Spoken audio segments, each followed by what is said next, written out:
All right, welcome to Speak For Yourself. I'm Jason Whitlock.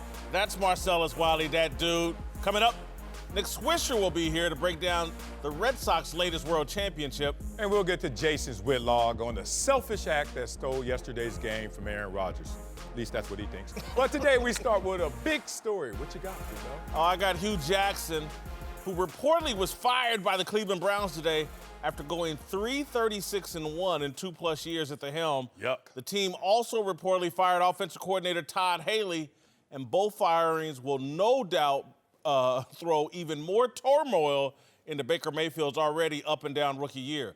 Cleveland's interim head coach will be defensive coordinator Greg Williams, another guy with a little bit of history from Bountygate. They've got an offensive coordinator, I think now, a guy named Kitchens that no one's really ever heard of. Baker Mayfield's rookie year is in the toilet, and this move, to me, provokes more chaos. I can't defend Hugh's record, but I can't defend this decision to fire him midway through Baker Mayfield's rookie year. I just don't think this was the right thing to do right now. I think it was. I think it was something that they should have done and been preemptive about it, even in the offseason. Even though it was John Dorsey's first year, you could just see that relationship didn't hit the ground running in terms of mutual respect. If you're John Dorsey, you're like, why do I have a coach who has not won a road game ever as a head coach of my organization? And why would I want this alleged quarterback whisperer or respected quarterback whisperer to now touch my new prospect that I drafted at the #1 overall position, Baker Mayfield? So I think that John Dorsey fought his instincts, which were not to be the new sheriff in town and say there's a new rule, new way, and everything has to go.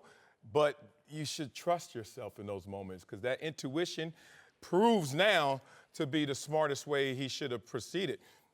Hugh Jackson, say what you want about him. There was a tug-of-war going on between him and Todd Haley over their new prospect. John Dorsey didn't want neither one to really damage him. And I don't think Baker Mayfield's damaged goods, but like anyone who has a child or someone you're trying to mold, when you see there's wrong being committed, it's time to just change that and move on and move forward. I don't like the firing. I don't.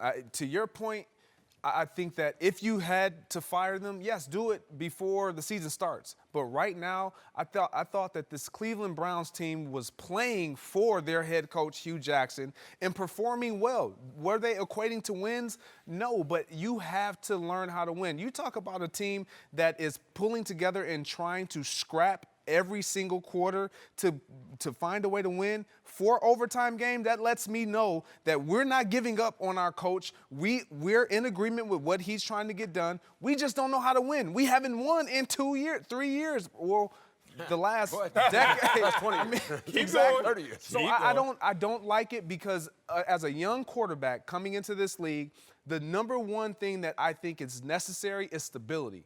And when you don't create stability in an already unstable situation, you're gonna question now Baker Mayfield and his progress moving forward. Yeah, and I agree with you that that's not going to help the quarterback. I think that's a big reason why all those quarterbacks that go there, they never turn out to be doing anything really great, because you can't have coordinator after coordinator and head coach after head coach. Just look at the history of the great quarterbacks around the league. They've always had stability at that position. But when I first came to the league, I had Marty Schottenheimer there, okay? And it seems like the last good coach that Cleveland had was Marty Schottenheimer. It was the last time they had success. But he used to say, this is a performance-driven business. If you don't perform, then you're out of here. Right. And it looks like Dorsey is saying that. He's trying to set the tone as he's gotten there. I don't think he ever really liked Todd Haley. Didn't he fire him before when he got to the Chiefs and brought in Andy Reid? So I just think he's saying, let's do the clean slate.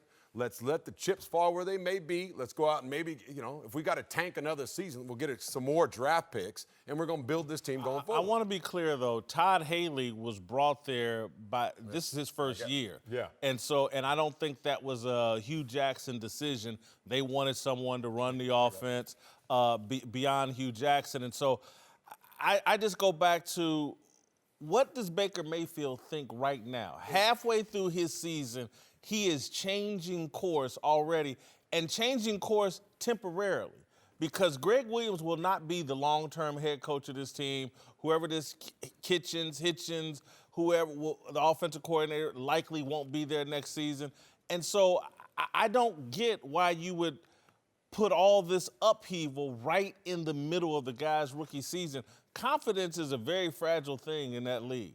And if somehow in any way Baker maybe, and I know he's a very confident guy, but you get dealt enough adversity and enough setbacks in the NFL, it will rattle your confidence.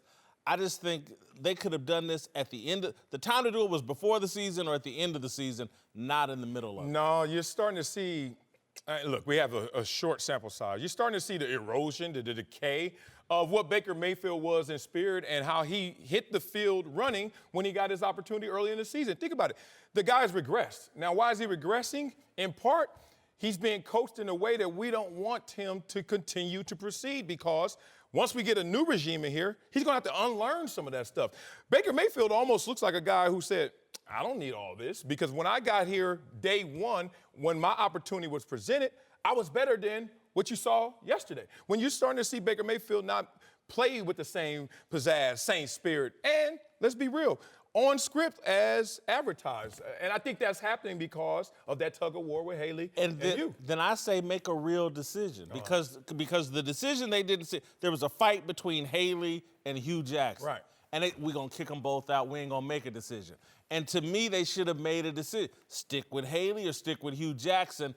They had that option. Instead, they kicked them both out. And to me, that was a decision made in fear, in my opinion. I 100% agree with that. You don't get rid of both of them. Make a decision. He has a rapport with both of them. But obviously, you know who you would prefer, you being John Dorsey.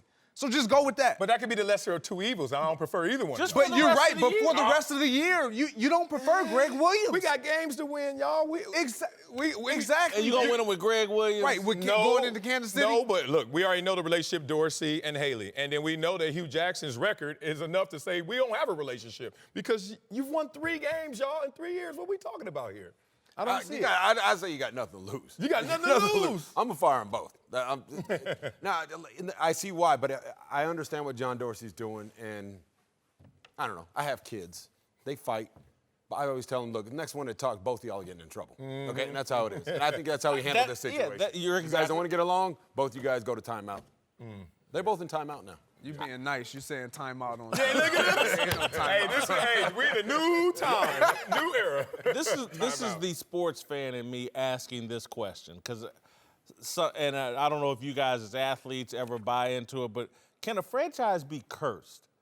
Can we? What we're looking at Cleveland year after year, ever since Art Modell took the team out of Baltimore, it has been nothing but misery for the Cleveland Browns.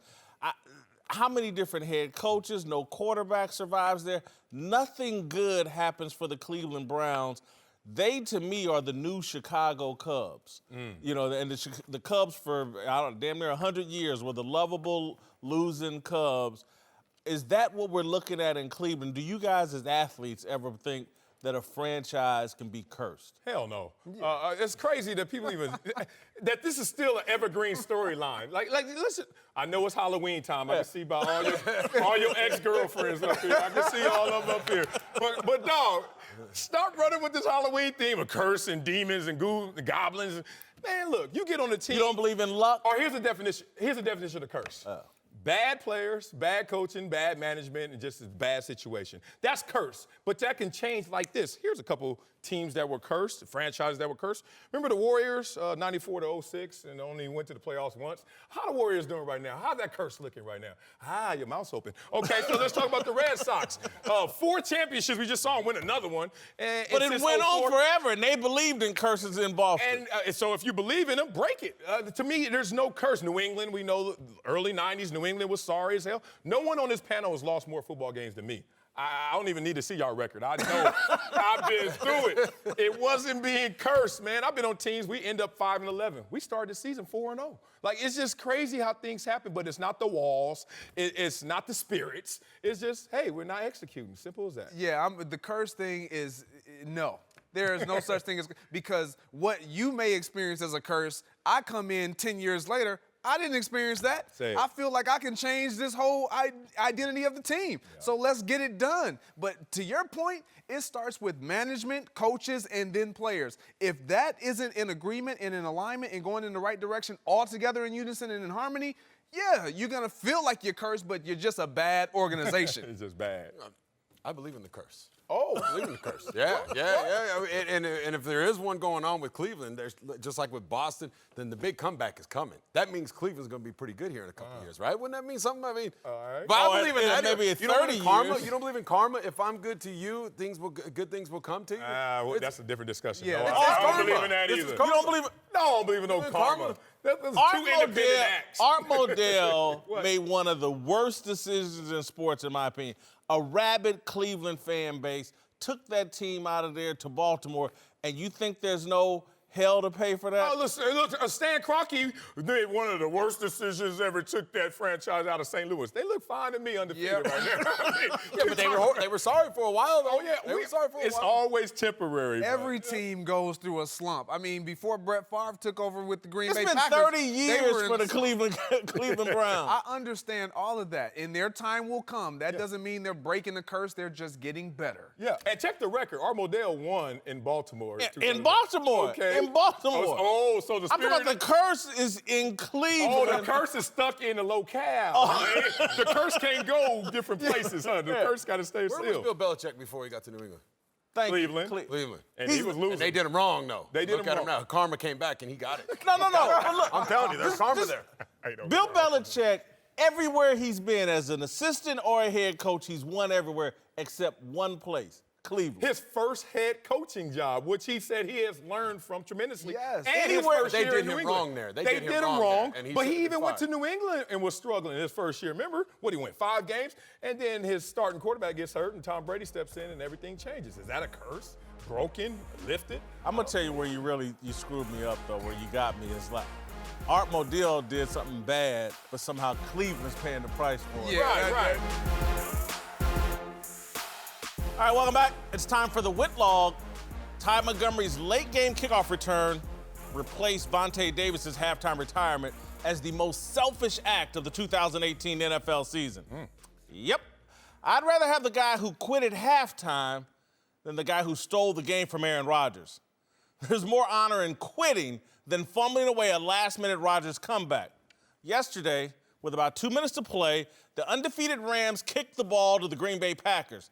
The Packers trailed by 2 points, possessed 1 timeout, and the most talented quarterback in the league was plotting with his receivers exactly how he was going to ruin the Rams' perfect season.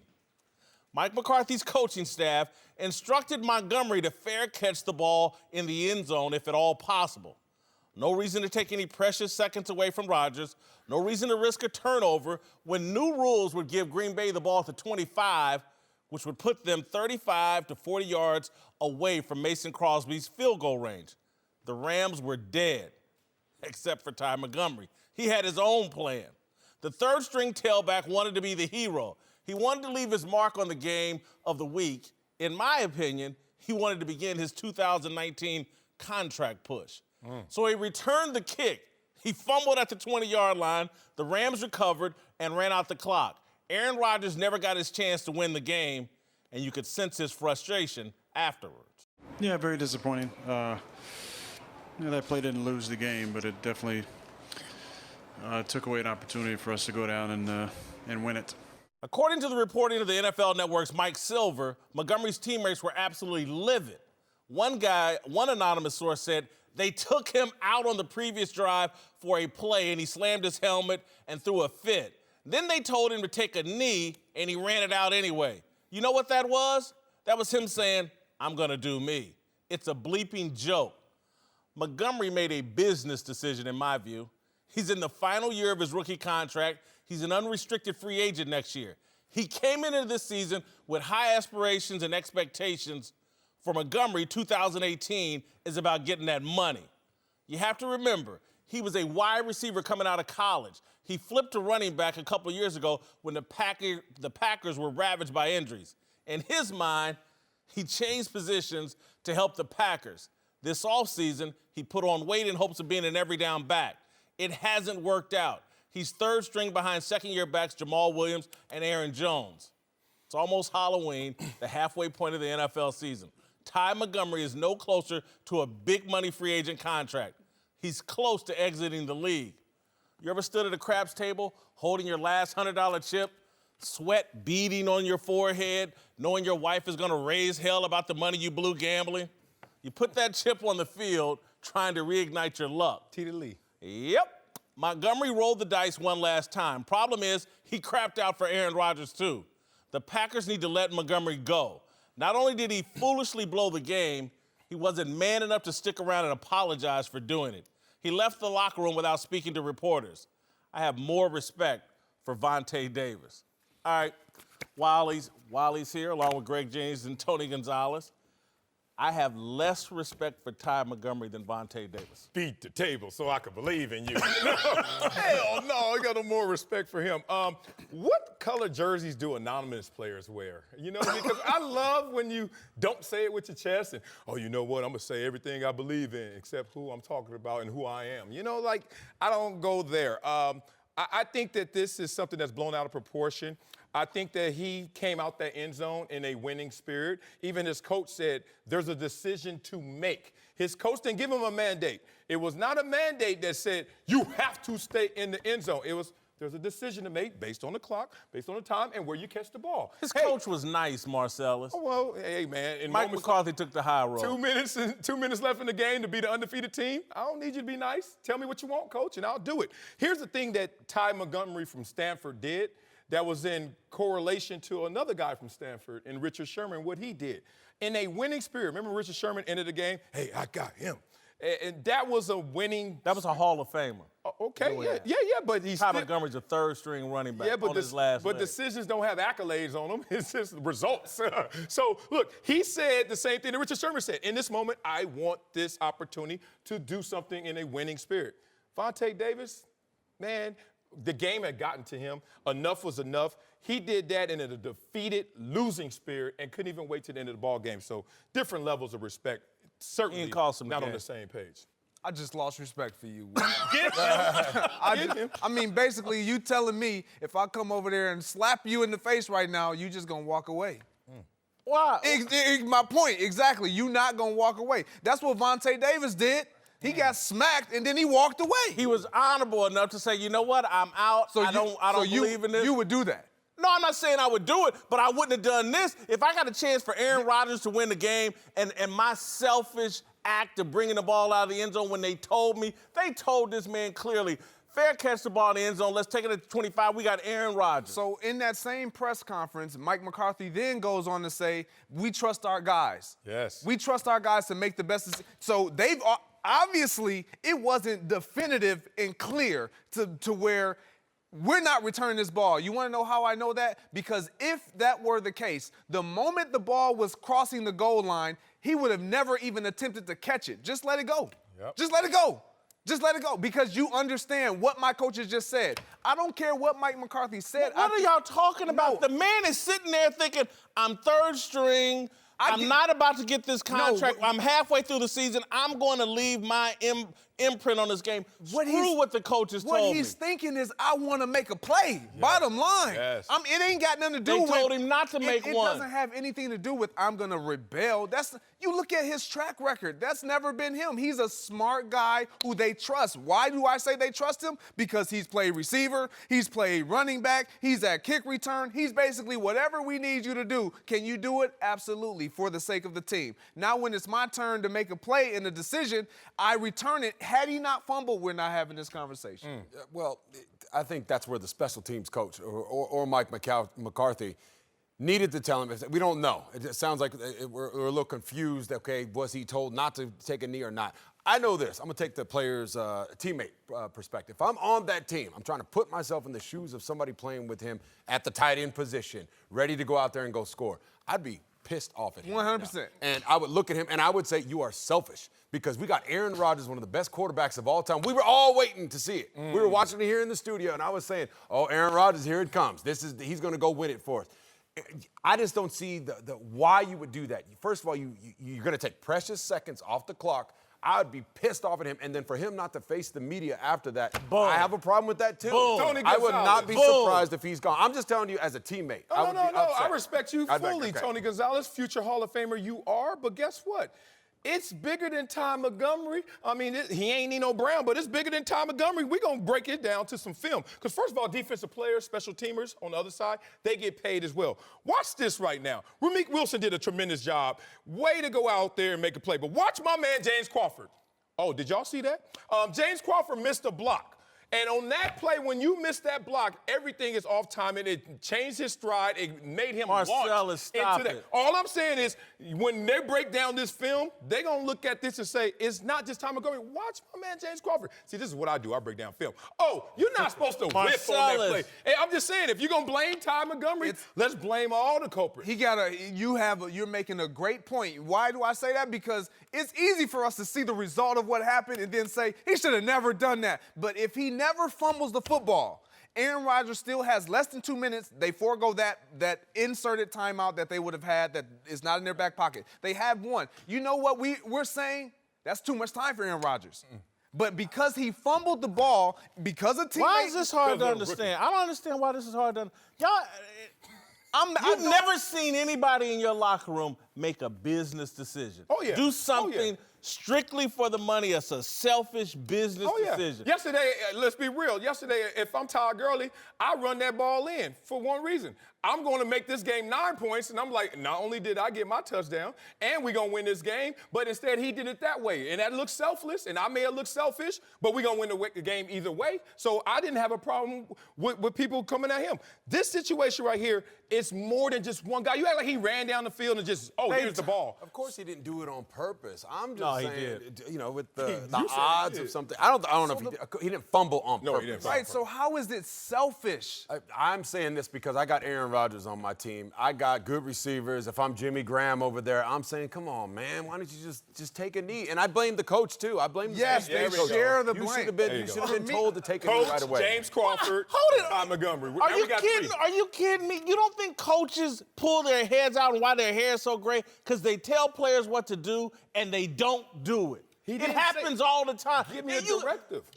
you're Give me going- a directive. Say it, coach. Marcellus. Don't give me. Marcellus. Don't be ambiguous. Don't be Marcellus, ambiguous, coach. Because guess what? I could go this way. I You could go know that way. coaches don't tell the truth all the time in press conferences. The guy's taking the high road. Mike McCarthy could have stood up there and threw the guy under the bus and said, you know what? We told him not to do that, and he did it anyway. Instead, he took the high road. Respect to Mike McCarthy. But we've heard from players on that team. You can look at Aaron Rodgers. You can see what Mike Silver reported. The guy was clearly told, hey, man, in the end zone, fair catch it, Aaron Rodgers is going to win this for us because that's what he's paid to do. We paid this dude nearly $30 million. We pay you $600,000. Let's let the $30 million man win the game. His selfish ass ran the ball out of the end zone because he wanted to make a play. He wanted to be the hero. Y'all act like y'all never seen. You played basketball. Y'all both played basketball. Yeah. You seen guys take the shot at the end of the game that have no business taking that shot. They want to be the guy. Yep. That's what he did. He wanted to be the guy. Are you guaranteed that Aaron Rodgers is going to go down and score? Are you guaranteeing that right now? Because I you're would rather sounding like lose that way. Okay, but a loss is a loss. And Ty Montgomery did it in a winning mindset. He didn't do it to do something to undermine the team's He efforts. did something to serve himself, and that's anti the whole football team spirit. He did it to serve Ty Montgomery. I don't know if he did it to serve himself. Obviously, he didn't mean to fumble. He's trying to make a play. I will look at him and say, you're trying to make a play, and I get it, but it just wasn't smart. And because you weren't smart in this business, it's a performance-driven business, I got to let you go now, if that's the case. Let you go? What you mean? Cut. I would not be surprised if he gets cut. Are you kidding? What? And Mason Crosby missed 4 field goals? Yes. They're probably not going to cut him. They're probably not going to cut him. But I would be really, really upset at you. Yeah, I you would be really, really upset. mad at you. Did they beat the Lions? This is my Were they really upset at Mason Crosby? Oh, no, because you know he made so many kicks for let me I tell would've you fired what him Mason too. Let me tell you what Mason Crosby did. He What? stood in his locker and answered the questions after Oh, missing. and that made the kicks go in, huh? I don't care what you say after the fact, dog. In the moment, what's just going on? And look, this is real. I give you this part because I hate to be on this side of the fence acting like you don't have a point. He had a flashback. Y'all know Ty Montgomery played a lot of ball at USC and Stanford. And Right. The dude ran back 3 kicks before. He felt like he was back at the old stomping grounds. He's like, you know what? I got something here. I think that he was not told directly what to do, so then he started to feel his mojo being back there. Let's take him out of it. Hold on, because he just makes a really good point. Yeah. He back at home. He playing against hometown. Yeah. Like, I want to show what I can do. Give me a So in that point, yes, he's being selfish for that. Stanford, but for money, no, absolutely not. Go ahead. I'm sorry. I just know this. If I'm playing with Michael Jordan, you'd be like, Michael, you take the shot. Every Take the time. shot. Every Not every time. time, unless you set Anytime me he up. wanted it. John Paxson can't get Anytime his. he wanted it. They can get it, but I'm going to Steve give it Kerr to can't Michael. get his. Saying I feel like I can take that shot and make Let it. too. Aaron Rodgers pass the ball to Ty Montgomery and make a play. I got no problem with it. That's what Michael Jordan did. The guy ignored his coaches. Y'all acting like you've never seen a player ignore the coach's decision. I have. Quarterbacks, defensive line, everybody does. We just saw Richard Sherman do it. I'm going to go guard this guy.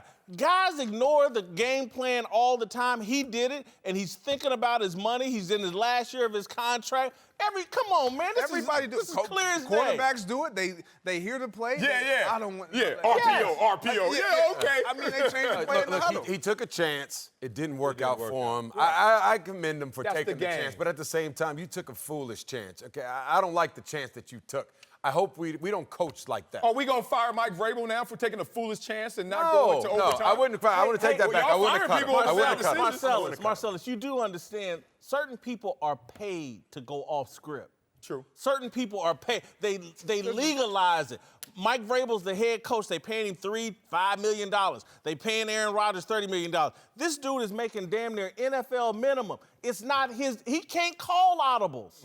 And he called an audible. I'm still Money talks. stuck on the fact that you taking Vontae Davis. Oh, you taking him over Ty Montgomery right Absolutely. No question about man. it. I gotta have somebody I can trust, You know what? man. I'm gonna that'll get up. go out there and Take me with you. quit. Take me with you. I quit. I'm done. Tony Gonzalez and Greg Jennings are back. Let's move to Cincinnati, where Jameis Winston got benched yesterday after throwing 4 picks and leading the Bucs into an 18-point hole that Ryan Fitzpatrick nearly pulled them out of. Jameis said it was, quote, very humbling to be benched, and Dirk Cutter announced Fitzpatrick would start this coming Sunday, even before Jameis' terrible game. Deshaun Jackson was reportedly demanding a trade out of Tampa, and you really can't blame him. Since Jameis came into the league, he's second in the NFL in giveaways, just 2 behind Blake Bortles in 7 fewer games. Look, I've been Jameis' biggest defender. I was high on him coming into this season. When Fitzpatrick was rolling, I was like, hey, they got to go back to Jameis Winston.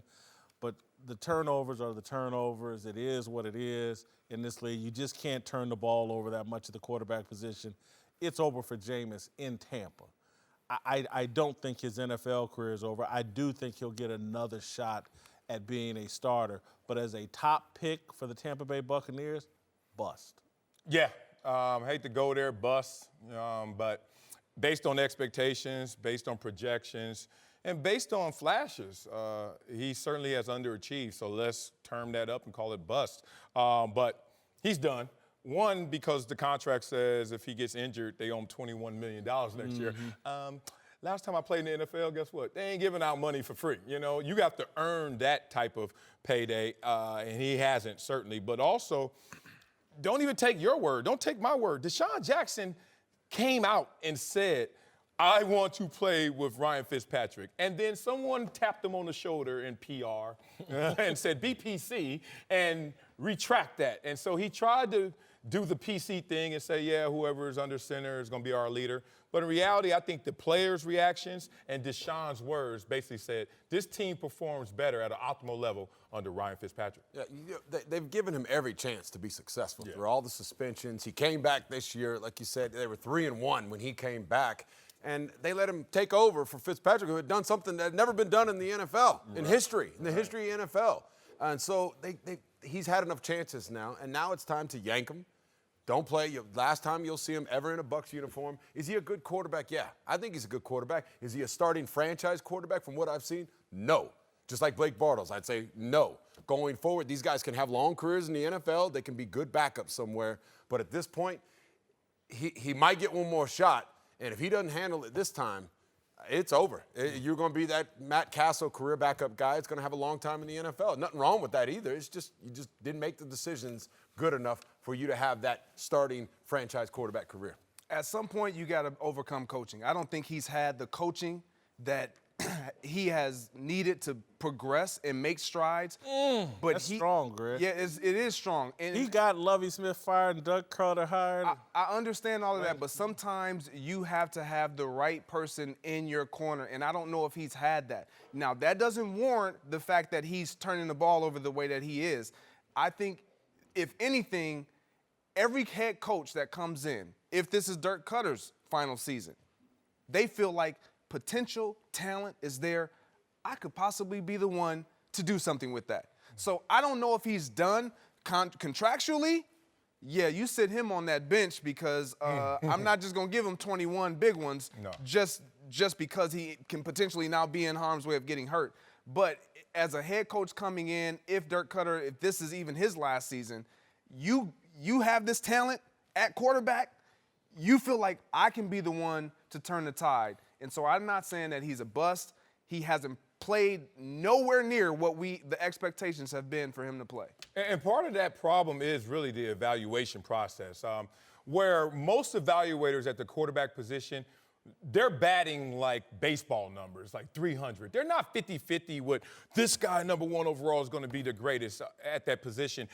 And I continue to see this when we went through the era and the saga of Peyton Manning or Ryan Leaf. When that was a conversation, that triggered something to me. I was like, do y'all know the difference? Like, and we saw how that played out. And all the way to last year, is Baker Mayfield or is it Sam Darnold? And you hear all these evaluators continue to give someone an expectation level that maybe they can't live up to, and vice versa. Play with Drew Brees. He was drafted to our team. They didn't properly evaluate him. Tom Brady obviously is an exception. They continue to damn some players because they put these absurd expectations on them. Even though Jameis did his thing in college, that's the least athletic athlete I've ever seen at that position. No, I'm not even trying to clown, but I'm agree. like, wait a minute, is he an athlete or not? And then he's off script. It's crazy. Yeah, but I think that was kind of one of the things people liked about him is he's a pocket passer in a league that wants pocket passers. He's not a great athlete. That was one of the things I think people thought said he had tremendous upside. I'm going to throw out a couple of options for him to rehabilitate himself. Okay. Maybe the Jacksonville Jaguars will be desperate enough. And then here's another like crazy long shot. If Dak Prescott doesn't play well this year and the Cowboys want to bring in a veteran and draft a guy, maybe Jameis could get a year in Dallas to see if he's anything if Dak Prescott doesn't play it out. I think Jameis is going to get another shot at being a starting quarterback. I'm obviously a lot less confident that he'll do anything with it. What about this, though? I mean, I don't know if you guys watched the game. Yeah. When Fitzpatrick came in, there was a whole new level of energy, No even question. on the All defensive day. side of the ball, let alone the offensive side of the ball. So my question is with him, it's leadership. Okay, this guy keeps messing up. It's not about the athleticism and the turnovers. Okay, let's throw that all out the window because as a quarterback, you have to be a leader, and I have to trust you and respect you. He keeps getting in trouble, keeps getting suspended. He's had that stuff in college. It's followed him. He does that W thing where he's looking at like people. And again, that was ridiculous as far as I'm looking at that. If that was my teammate, I'm looking at him like, what the hell are you doing? Like you're our leader. You're the face of our franchise. I'm telling you, when you're in the huddle with a guy like that, who He should have quit right there. You're Gomer eating the Powell. W's. I've always Black Gomer Powell. That's who Jameis Winston is. It's real. Aubrey. So how is he going to turn that around? He's not going to turn that around. How is he going to turn that around? Let him. Let's the turnovers and ETW, athleticism. How's he gonna turn that around? Yeah, look. Oh, ETW. He's going to get another opportunity. Everyone in the NFL always gets their breath of fresh air, second landing opportunity. Amp to Jacksonville. They already got a turnover machine in Blake Bortles. Even though out of Florida love. Amp to Dallas. They already got somebody at that position that is having their struggles. And then you're going to now bring him in with his off-the-field issues and his on-the-field issues? We'll see. All right, to a story here in L.A. where Cowboys head coach Jason Garrett was spotted Friday night sitting front row at the World Series with country star Brad Paisley. Dallas is on a bye week, but our buddy Jimmy Johnson took issue with how Garrett chose to spend his bye week. I know the World Series, it's huge, but, perception. I think it sends the wrong message. not only to the fans, but to the players. At 3-4, there's work to be done. Totally agree with Jimmy here. Totally. Remember when Romo went to Mexico? Yeah, Jessica Simpson. Yeah, right? at least he took Jessica Simpson. That was far more justifiable than this. You 3-4, you losing games by week. Watch the game at home. Throw a party at your house. You ain't got to be front row, front and center on TV at the World Series like it's all good in Dallas. I think it's a bad look for Jason Garrett. Why? Damn old school people, man. Man, I come mean, on, look, man. Hold on, dog. I put my work in. I work smarter, not harder. 3-4. Look, since I go to the library, I'm not smarter. I put What's my work the Giants' record since the boat party? So wait a minute. These optics matter. So now you are trying to make a logical argument that your work and the results is going to now tell me if you should be a production of that same work. What does that mean? That means I got to act like I'm working harder, even if I'm not, just because we're losing. That's what the summation of what Leadership Jimmy is. position, Marcellus. He He's is in a leader. leader. Perception matters. And guess what? We're off. That means when you're on, I want you to work your tail off. And when you're Marcellus, off, you can relax Marcellus, let and me live ask a you a life. simple Yes, question. sir. Yes, sir. Jimmy Johnson or Marcellus Wiley, who knows more about being a head coaching leader? That's tough. Hold on, but to be real, that don't mean he know everything about I'm me. just saying. Man, I am not going to go up here and fake the funk and act like, oh, my God, all I do is work and consume football. Man, there's other things you can do. And You're not an NFL head coach. You're a TV talk show host. Go to the Dodgers game, eat popcorn, do whatever the hell you want. But if you're going to be an NFL head coach, fake the funk. That's part of the job. Why, you think every time Marty cried, he was emotional or he was putting on a show? That was part of his leadership deal. Yeah, I hear you. Man, let the man live his life. Are they preparing for a team this week? Yeah, this week Yeah, they I are. mean, Exactly. Getting ahead. Were they preparing for a team? Not this past Sunday. Exactly. Yeah. Were they preparing for a game? No. Are the players told to stay here and work? And He's not a player, but go ahead. I understand all of that, but sometimes you have to remove yourself from the situation to come back in with a fresh mind and a rejuvenated mindset and So you mentality. got to sit next to a country singer He to did, do that did he ask at the a Dodgers cameras? game. Did That's he the only ask way the to cameras? reset. Did he ask the cameras to come You and sit in show front me? row and you Jason Garrett, you know the cameras are going to find I mean, you. shoot, if I'm gonna go to the game, I'm gonna sit where I can have the best seat. Behind that net, too. Get that. That ball Like I'm not gonna fault him, and I'm not a fan of Jason Garrett. Yeah. I'm not a fan, but I'm not gonna tell him what he should and should not do on his bye week. This is A bye week. Where did you stand on Jimmy Garoppolo out in public with the porn star? Where'd you stand on that? I didn't have a problem. That's his own business. Me either.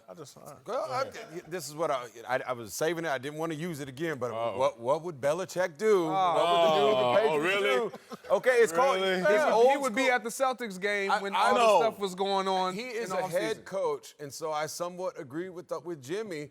These guys, there's a formula for success, and there's perception. This just wouldn't happen. It doesn't even happen with the players over in New England. They don't do stuff like this, and I'm sure it's because it's expected. Like, hey, we are about our business. We're during the season. You said he's not preparing. He should be preparing for the next team. To what extent, Tommy? I'm saying to 25 hours a day? To the extent that Bill Belichick would go to Or do something Jimmy like that. Johnson. Or Jimmy Johnson to go to. Unreal. I'm just telling you, you're We're- America's team. You're going to be spotted. I just think it. But he is not Bill Belichick. He's not even We know, that's anything the remotely problem. close. That's the even problem. if he wasn't there, If- we still got a problem with He is Jason leadership. Garrett. You have children. You have to lead by example. I want my guys focusing. We're in the middle of the season. Yeah, we got the bye week, but don't be at public. that World Series game, guys. Wow. You better not go It's out just there. me. It's just me. If I was a coach, I Don't wouldn't. go back home and go to any concerts. Don't If go there back. were players, no one would care. He's the head coach. There's different responsibilities depending on your position. You know what? They wouldn't care. If they were winning, no one would care. You're right.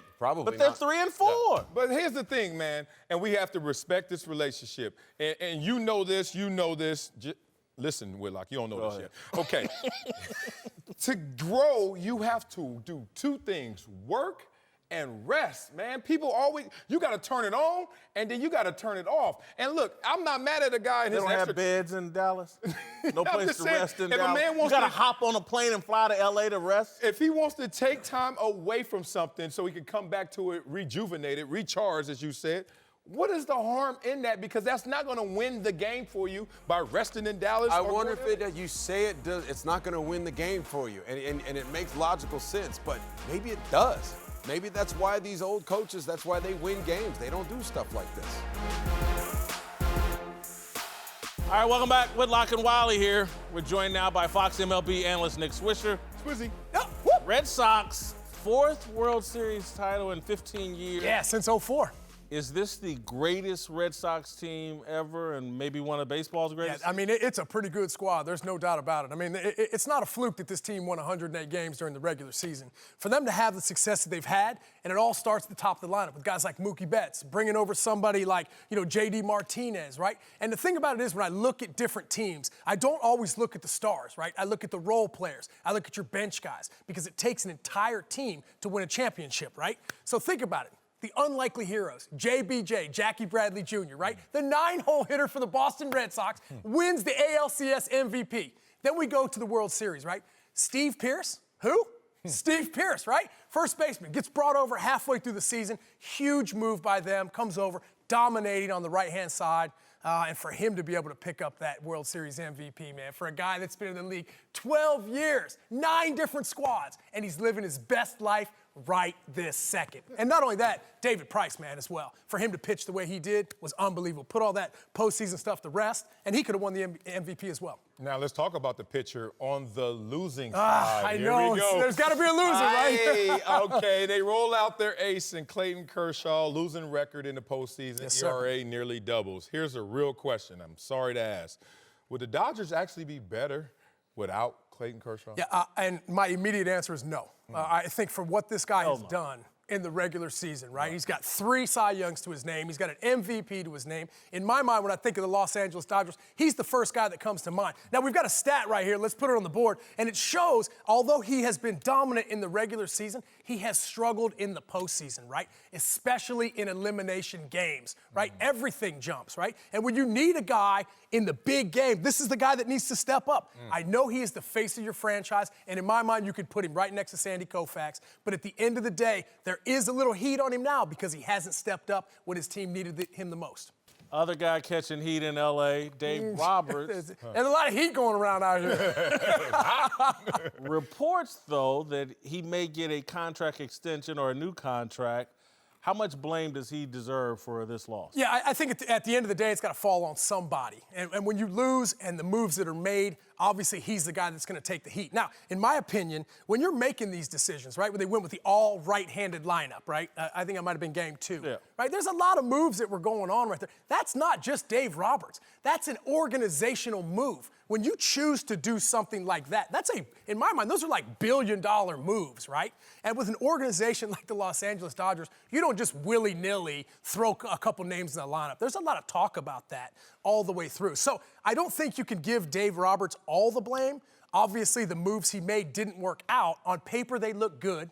And I think that maybe next time around, and hopefully they get a chance to come back, maybe that analytics side of the game might diminish a little bit and maybe come from the gut. Now, you mentioned billion-dollar moves. Manny Machado won't get $1 billion. But He's going to get pretty close, bro. He's going to get a lot. He'll get pretty close. But he had a forgettable October, let's be real. So He should did. teams be leery of breaking the bank for Yeah, each other? I don't think you need to be leery of him because he told you exactly the type of guy he is. He told you he's not Johnny Hustle, you know? You know what he can do on the field. He's a superstar. And with superstars come along a lot of other baggage as well, right? I understand that, Manny's the type of guy that he wants to be out there. But let's think about it, right? All of our athletes, they don't have to be superstars. They don't have to be good guys, right? What about Draymond Green, bro? People love that guy. He's an instigator, right? He's kind of a villain. So if Manny Machado wants to play that role, then go for it, bro. But if you're going to do it, live it, bro. Embrace it. You think the Yankees will make a play for Machado? Well, you know what? I got to make some phone calls and find out. I feel like with, Didi Gregorius going down with the Tommy John, obviously going to be out the entire season. Obviously, Manny Machado's name's going to pop up. He played shortstop this year for the Los Angeles Dodgers, but in my opinion, his best position is back at third base. I think they moved him over to short to maybe up his contract value, but I think you're going to see him back in the American League somewhere. I don't know if you're going to see him at shortstop. I hope he goes back to third base because he's an electric third baseman. So I think for all that comes along with Manny Machado, do I think he deserves that money? Yes, because on the field at the end of the day, you got to put up numbers, and that's exactly what he does. But at the end of the game, you saw him, man, punching out to end the game. I mean, that was a karma ball right there. I mean, he stepping on first baseman's feet and the whole nine. Take baby. a knee in the That's series. right, Take a knee, bro. So I feel like at the end of the day, man, that comes around to bite you a little bit. Nice jacket choice. Thanks, babe. You know, I didn't want to come casual today. You know, my man. Still got Everybody's the all gray dressed up. motif going around That's the right. collar. Still got I the was gray telling my motif. wife about that. I was like, Joe, I'm not a gray guy. I'm a vibrant guy. You know what I'm Still saying? got the gray Get some going. Thank color you, in here. Whitlock and Wiley, we're joined now by NBA champion Dante Jones. Let's move to Dante's old team, the Cavaliers, who fired Coach Ty Lue yesterday after falling to 0-6 to start Cleveland's second post-LeBron James era. There was never any question that this year was going to be an uphill climb for Cleveland, and Lue expressed his gratitude to the team in a statement saying, quote, "My first time here in Cleveland was truly special. I'm very grateful for the dedication, sacrifice, and support of all the players on our team, the tremendous coaches I work with, and of course, our incredible fans." Lastly, deep thanks to owner Dan Gilbert, former general manager David Griffin, and general manager Kobe Altman for the opportunity over the last 3 years, and I only wish the organization success moving forward. All right, I got an interesting theory on this, guys. I think that Ty had some health problems at the end of last year. They come into this year, and it's a total rebuilding mode. They really don't have a go-to player. I think there's some mutual agreement here that why put all these losses on Ty Lue's resume? Why not exit out of this with Ty's reputation really solid? The organization looks like the bad guys here, but Ty, the Cavaliers are going to take 60 losses this year. Yeah. Why put that on your resume? Why, and then stick around another year and have some more L's on your resume? And now you're damaged goods. I think one of the reasons why Ty Lue put out a very high-roaded statement is I think he gets to walk away clean with his reputation intact and in position to be a head coach someplace else. I like that theory. Except it doesn't seem like the Cleveland Cavaliers cooperated fully with that theory in terms of, we know how it is in the business world right now, especially because it's so PC. Everyone said it was an amicable parting. We parted ways. You don't hear firing because then it's like they put you on your heels and you have to respond. Now, he responded and took the high road, but it doesn't seem like that was a mutual agreement just because he was fired. Mike Brown, I remember a few years with the Lakers, 0-5, fired. That's not. I think that's better, though, him being fired by the Cavaliers, because the Cavaliers are going to take the heat for this. Yeah. This is a bad look for Dan Gilbert and the Cavaliers. Not if it comes out Ty Lue agreed to walk away, that raises questions like, oh, I wonder if his health is okay. I wonder if, he kind of quit. It got tough and he quit. For me, in short, it was this. Look, LeBron left. Every situation is when you lose someone that grand, that void is that big. Are you a system coach? Like, were you just riding LeBron's wave, or were you really something? And they gave him 6 games to prove he was something. Too short a leash, but I think that's just the issue.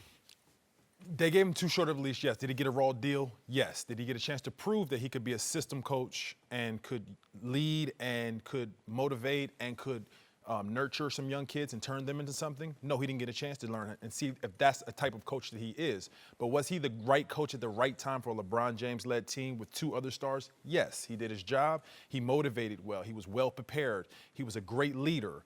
He was a great out-of-timeout coach. Like, he did a bunch of things that helped the Cavaliers get to the championship that he doesn't get credit because he had the greatest player in the world. So he got a raw deal here, but I think it's the best thing for him in the long term because, yes, as you said, he doesn't get the losses on his record. He gets to go to an organization that is looking to win a championship. Right now, the Cleveland Cavaliers are not looking to win a championship. They're trying to rebuild, and they want to move in a different direction. So at this point in time, severing ways is probably best for both parties. But he did get a raw deal because now he can't show how versatile he is as a coach and that he can lead some young guys. Grandma always said, the way you go in is the way you're going to come out. So it's interesting the way he was brought in, and David Blatt, and then it was like Ty Lue, right? And how he was inserted. Do you think that it may have rubbed some people upstairs the wrong way? Because it was like, oh, he's our coach, but he's our coach coupled with LeBron.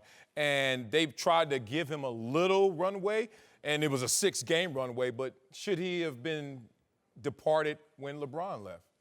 I don't think so. No? I think he should be given a chance to show how versatile of a coach he is. However, the way David Blatt was brought in and the way David Blatt exited, I don't think it was a reflection of anything but him because of Ty Lue's ability to relate to the players. I think what LeBron James said is their relationship, their partnership, which was special. And I think coaches now that have to to coach these young stars who are making a lot of money, have to create partnerships to gain respect from these players because the money makes the relationship a little bit different. You don't have as much control over the player as you used to. Right. So now, creating a relationship and a partnership for those guys was perfect because you got a chance to voice your opinion of what we're going to do as a team and to put it against the brain trust of coaches and see how they work together. And that's exactly what happened. I remember when we were in the finals, and an example of Lou being a leader, you come into halftime at being down in Game 7 by like 7 points, and he blacks on LeBron James. And I thought, as a player, that was the wrong thing to do because this guy's playing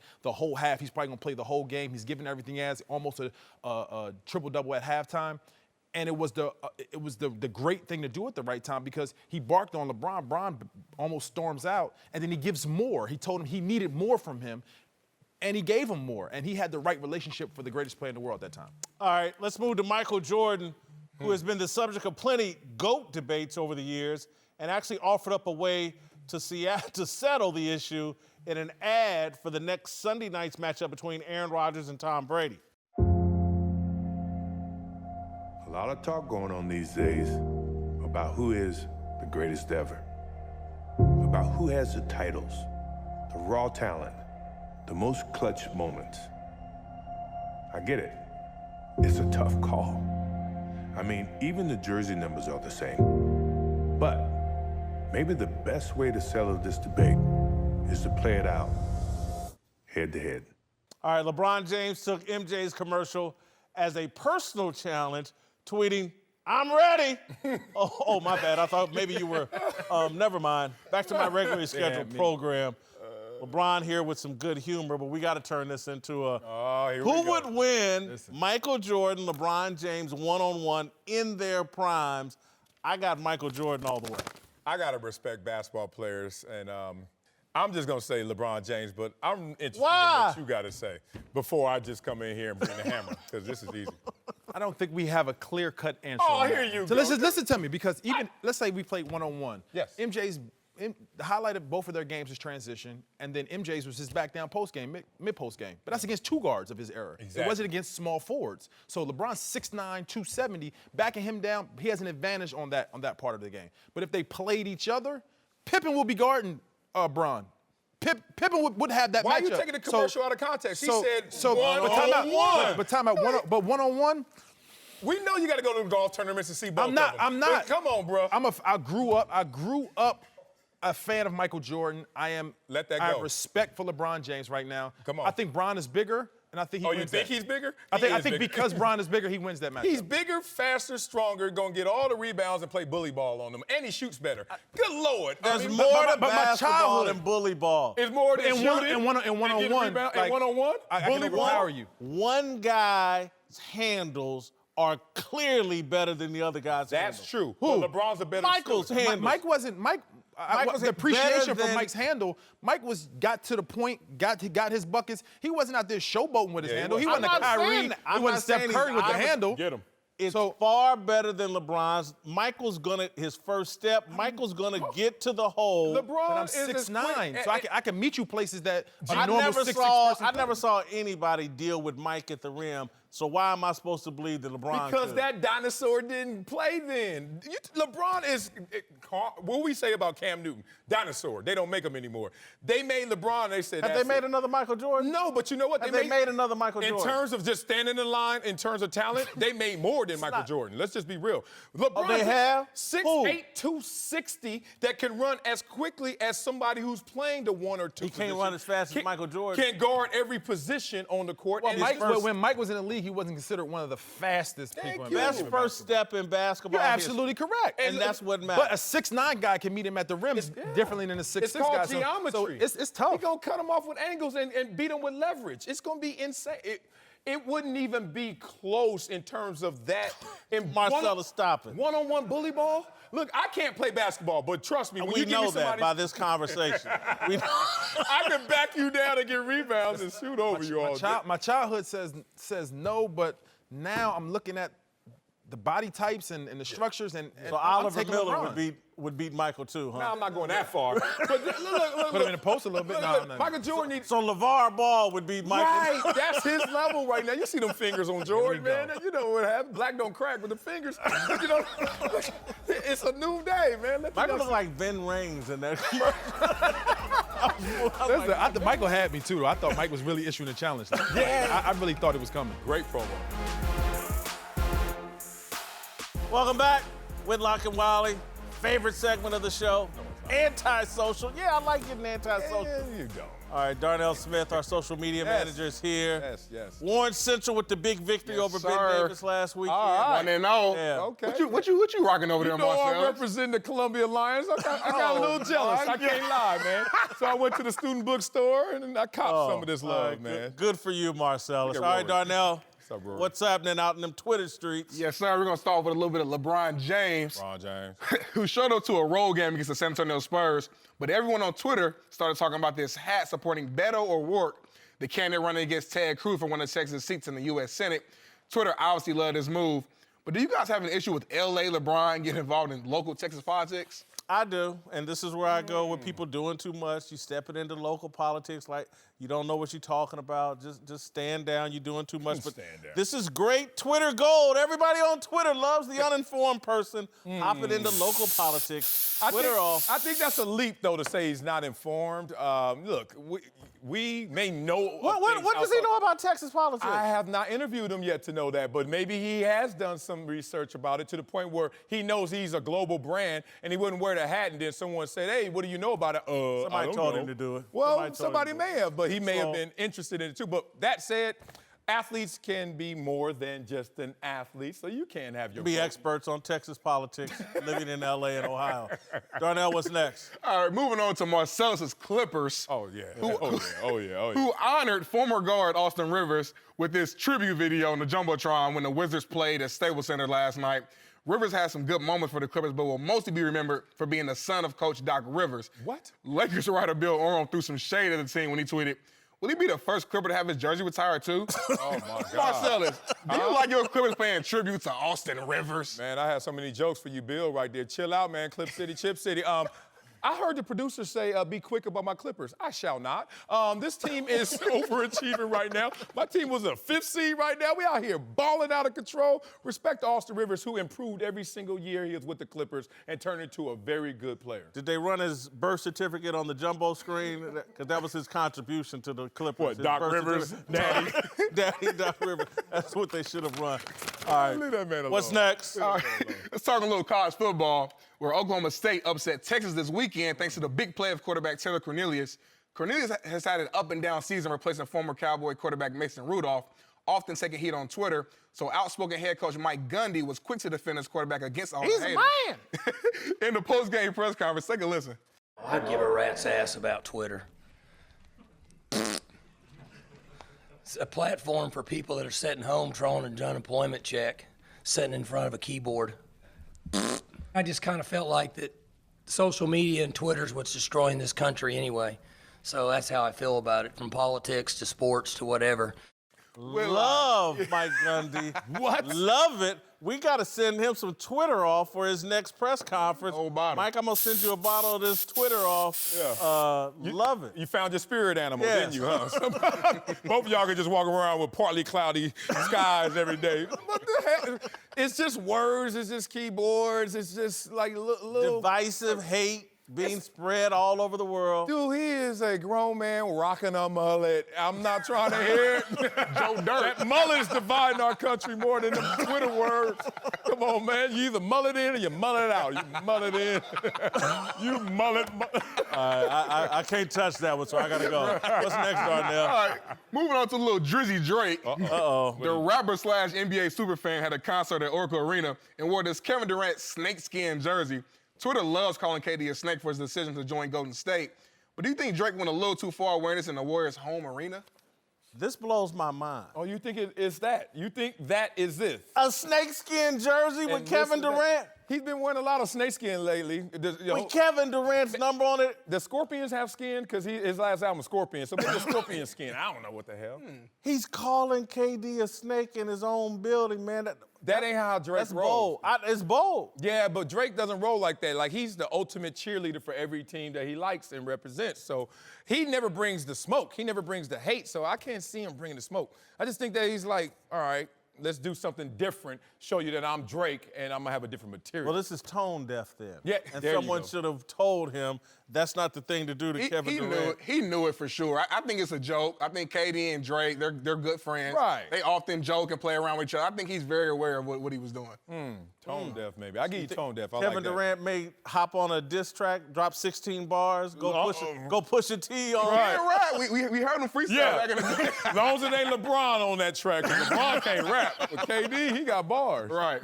All right, Darnell, what's next? All right, so I was watching the Hurry this morning, and our guy Colin was kind of reacting to all the Cleveland mess that's going on today, and had an idea on kind of how to help the Browns out. Take a listen.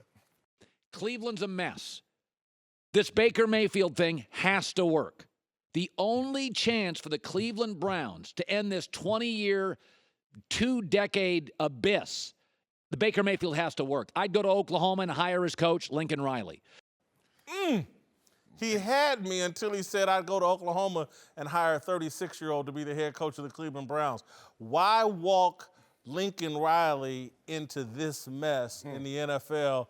He's got no experience there. I do believe in him in terms, it's a mess. Cleveland needs the Baker Mayfield thing to work. I don't think Lincoln Riley's the answer, though. Lincoln Riley's not the answer, and it's because Lincoln Riley should stay in Oklahoma. One, when you're a young coach, and you have that type of job security, which you will have out there. I mean, look at Bob Stoops. What did he coach for? 2 decades out there in Oklahoma? One, you get paid more at the collegiate level. Nick Saban's making $10 million a year, highest paid employee in the state of Alabama, and the job security that comes with that. I think the world knows that if you can do it in college, stay still versus going to the pros where there's so much turmoil and job insecurity. Cowherd, I know, watches this show religiously because he follows my takes so he can reuse them. Cowherd, let me tell you who they should hire. It's obvious. He's just up the street. Urban Meyer is the guy you hire if you're the Cleveland Browns. You throw every dollar you got at him, and you let Urban Meyer try to fix Baker Mayfield. I mean, look, we made a lot of noise about John Gruden getting a 10-year, $100 million deal, right? Yeah. Just add up what Nick Saban's going to make in his 10 years, like the last 2 years. He's going to trump $100 million with the job security that I could go out there and fail a couple years, which he won't, and still be there protected. You don't get that in the NFL. I would not go to the NFL. Nobody. If I'm Urban Meyer, I do after things at Ohio State aren't the greatest. Next best challenge. Thank you, Darnell. All right, today we're talking about Hugh Jackson, who was fired today after a pretty rough 2.5 years as the head coach of the Cleveland Browns. I hate to do it to my man Hugh. I had high hopes. This is going to be Got to tough. give him a total of 39. He's a dumpster fire. He's on fire. Job performance a 3, all-time greatness a 4, character a 10. My nickname for him was always Hubris Jackson. Authenticity, though, I do think he's authentic. He's a 22. Authentic. Yeah, he's what? He is who he says he is. What, not a good coach? What you mean? I mean, I love him as a coordinator and the quarterback whisperer, but, I got an issue with this. He's more of a dumpster fire. I got more gas on my fire. Look at this. A lot of gas. Approval rating. This is 24. I hate to do it. A lot of single digits here. Job performance 1. 1? Yeah, well, look, you won 3 He's games. coaching the Browns, man. Nobody can win. Bill Belichick couldn't win there. That's a good point. But you know what? He's had enough time, and he's supposed to come in as the guru. And he, 8-8 in Oakland and 3 wins. You haven't won a game on the road ever for the Cleveland Browns? Stop playing. All-time greatness 3. I don't know where that number comes from because I don't think in terms of all-time great coaches. He's got 2 head coaching jobs, man. That's hard to do. That's true. Okay, that's Hard to memorable. do. Character. Average, mid-pack. I'm not mad at him. Authenticity, though. Stop playing. You lost all these games and you haven't snapped at the media just once. I mean, that lets me know you are out there just faking the phone because no way you continuously smile like that, all them L's he's taking. So, come on, he ain't authentic. He lying. Tell the truth. Snap. Snap. Like, you can't be He's sitting still there. getting paid every 2 weeks. That's true. That's how I am. That's my character. But look, I don't give a damn. But look, authenticity, you got to admit it. Like, all the smiles, and they say, Cleveland says he has a little sniper in him. He kind of goes at other people in the organization. Everybody does. Everybody has a little bit of that. All right, look, I hope Hugh resurfaces as an offensive coordinator somewhere. Maybe he can get back on Marvin Lewis's staff somewhere. Ooh, that's a bad stab. Marvin Lewis ain't going to win a playoff game, and then Hugh?